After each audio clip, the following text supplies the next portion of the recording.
In just 1 week, Andrew improved his stroke efficiency by 10.5%, and he is now 1.5% faster. That means he is using less energy while going faster.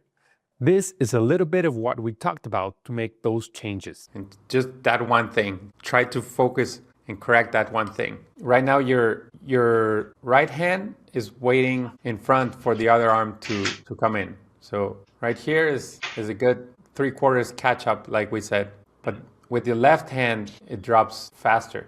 So let's try to keep that hand in front a little bit longer. Long, right?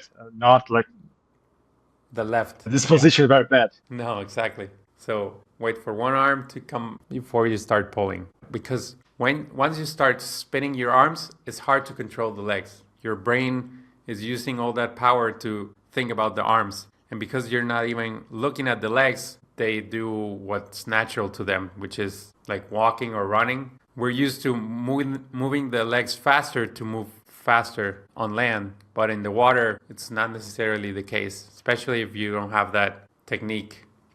Mm-hmm. If you want to give me a call, you just have to subscribe to our yearly plan inside our app, and I will include 3 video calls with you.